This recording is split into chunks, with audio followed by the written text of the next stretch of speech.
Saludos a todos los que ven este video, que es la presentación del libro para leer el Nuevo Testamento del autor Edney Charpentier, presentado por Winston Puente, que es el trabajo de curso Introducción al Nuevo Testamento del Seminario Mayor San José de Panamá. Como dice el autor, esta es una guía para leer y entender el Nuevo Testamento de una manera sencilla. Por ende, durante la presentación hablaremos temas específicos del Nuevo Testamento y si desean conocer más acerca del tema, pueden pausar el video en cualquier segundo. Comencemos. El mundo de los primeros cristianos, Palestina era una pequeña provincia del Imperio Romano. En Roma se hablaba latín, el griego, que era la koiné, la lengua común, y en Siria, Palestina, se seguía hablando arameo y hebreo como lengua litúrgica. El judaísmo existía en Jerusalén y fuera de ello también, y eran conocidos como la diáspora. Los judíos gozaban en un imperio un estatuto especial, y el cristianismo no era más que una secta dentro del judaísmo que gozaba de los mismos privilegios. Palestina en tiempos romanos. Pueden ver en su pantalla un cuadro que contiene la economía, los grupos sociales y los grupos religiosos. El judaísmo después del año 70, pues los judíos se rebelaron contra Roma en el 66 después de Cristo, y algunos fariseos, entre ellos Yohanan ben Zakkai, lograron dar a su religión un nuevo impulso del que era heredero el judaísmo actual.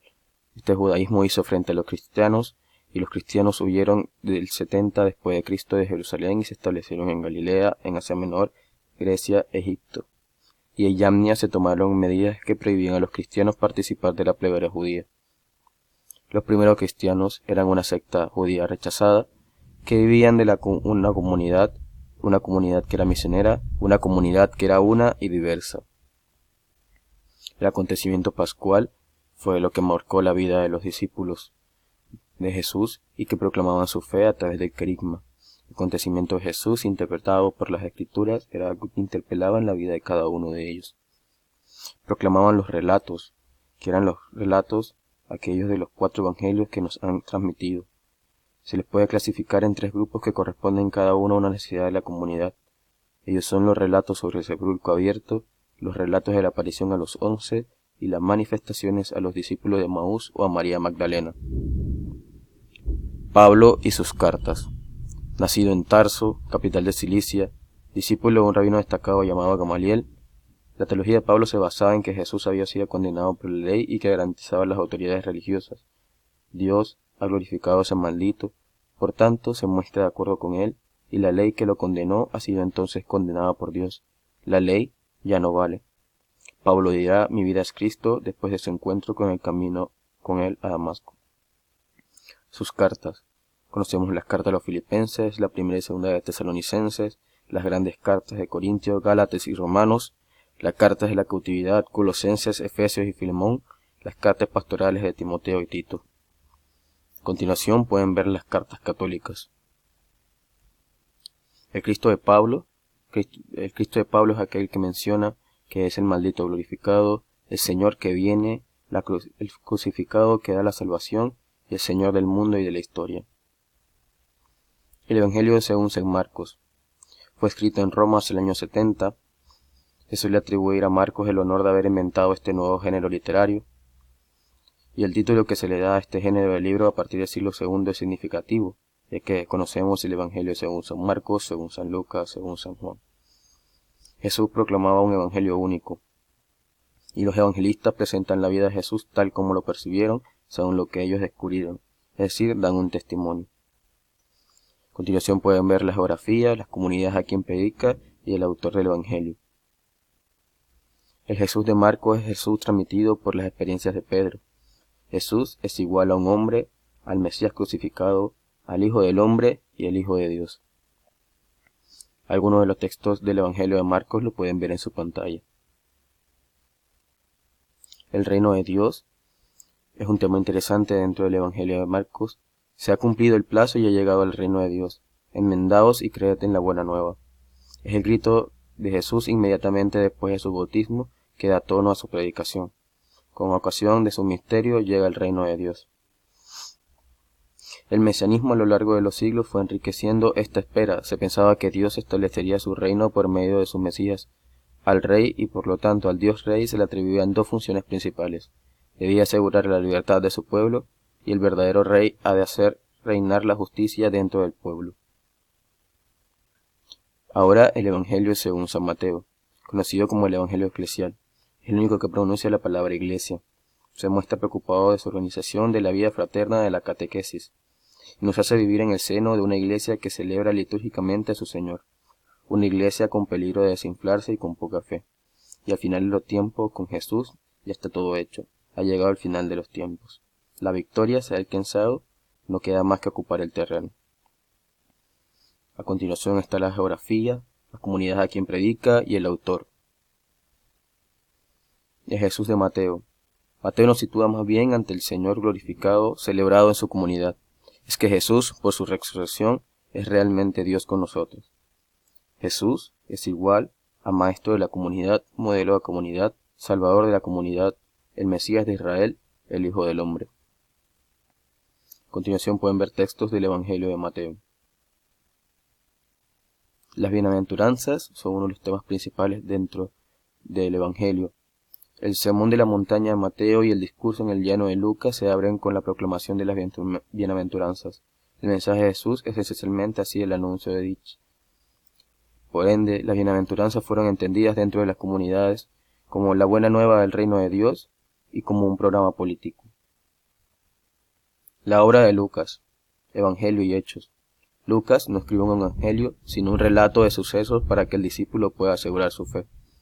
Lucas distingue mejor los tiempos en la historia de la salvación debido a sus dos obras, el de la promesa, que es el tiempo del Antiguo Testamento, el tiempo de Jesús, y el tiempo de la Iglesia, que son los Hechos de los Apóstoles.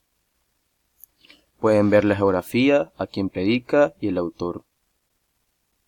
El Jesús de Lucas. Lucas no conoció personalmente a Jesús. Por tanto, el Jesús que descubrió no es en primer lugar el profeta itinerante de Galilea, sino el Maestro glorificado que se manifestó a su Maestro Pablo. Jesús es igual al Señor Jesús, al Rey, al Espíritu de Jesús, el profeta encargado de revelar a Dios y el hombre ante Dios. Algunos de los textos del Evangelio de Lucas pueden verlo a continuación. Las parábolas, que son temas esencialmente dentro del Evangelio, son esencialmente una comparación desarrollada bajo la forma de la historia, y no pretende ante todo enseñar, sino hacer una reflexión propia al escucharla. Las parábolas fueron necesarias hacerle una relectura y darle una finalidad diferente dentro de la comunidad. La obra de Juan, Evangelio y Cartas. Conocido como el Evangelio espiritual, es el testimonio de un hombre de una comunidad que en el curso de largas meditaciones ha ido progresando con la ayuda del Espíritu hacia la verdad entera. En las cartas el tema fundamental es estar en comunión con Dios, pero este místico tiene los pies en el suelo, la comunión con Dios en los frutos que produce. El culto, la vida cristiana vivida en la Eucaristía en relación con el judaísmo con respecto a ciertos gestos propiamente cultuales. La geografía, la comunidad es a quien predica y el autor lo pueden ver a continuación. El Jesús de Juan. Juan percibe una paradoja de Jesús. Es un ser muy humano al que puede ver y tocar, pero en él, con los ojos iluminados por el Espíritu, se percibe en el misterio inaudito del Verbo del Hijo de Dios. Jesús es igual a un hombre de Dios, el revelador de Dios, el Hijo del Hombre, el Hijo de Dios y la vida del creyente. Algunos textos de Juan: el pan de la vida, el prólogo, discurso después de la última cena, las cartas de Juan 1, 2 y 3 y la institución de la Eucaristía. La institución de la Eucaristía relata un contexto que el relato de la cena de nuestro Señor como Jesús celebra de antemano su pasión, cena, agonía y crucifixión, representaciones de la pasión, cada una de las cuales lo dice todo pero con una perspectiva diferente. El recuerdo de la última cena de Jesús fue interpretado de maneras como una cena de despedida en la que Jesús da sus últimas consignas a los discípulos y como un banquete cultural en el que Jesús, con un gesto profético, celebra litúrgicamente su muerte. El Apocalipsis. Datos a saber es que este libro y el de Daniel son los únicos apocalipsis en la Biblia. Apocalipsis viene del griego apokalipten, que significa quitar el velo, y utiliza la técnica del salto en longitud. Es un libro profético que reconoce a Jesús como el Mesías desde que es cristiano. Utiliza la liturgia judía para expresar su mensaje de esperanza. El autor de nuestro Apocalipsis escribe sin duda hacia el 95 o el 100 después de Cristo, fingiendo escribir hacia el año 60 con la técnica ya mencionada del salto en longitud. ¿Es el mismo que escribió el cuarto evangelio? Pues no podemos asegurarlo de forma concreta, pero sí podemos decir que en el fondo se trata de una cuestión secundaria. El contexto. Se presenta como una meditación sobre la Iglesia. Su visión de la Iglesia la divide en tres partes: la Iglesia encarnada, la Iglesia comprometida y la Iglesia transfigurada. El Cristo del Apocalipsis es un Cristo majestuoso sentado en el trono del universo, sostenido por los cuatro vivientes. Solo se ha representado a Cristo porque tiene el rostro del hombre. El Padre y el Espíritu son presencia invisible. Cristo en el Apocalipsis es igual a alguien: el Cordero inmolado, el Cordero Pascual, el Hijo del Hombre, el Testigo fiel y el Espíritu. Algunos textos del Apocalipsis son, como aquellos que están viendo en su pantalla. Y según las Escrituras, es que las Escrituras son y siguen siendo la expresión de la promesa de Dios y la esperanza del hombre. De esta manera toma dos sentidos: las palabras cargadas de sentido y las realidades cargadas de sentido. Muchas gracias por su escucha y espero que sea de mucha ayuda. Bendiciones.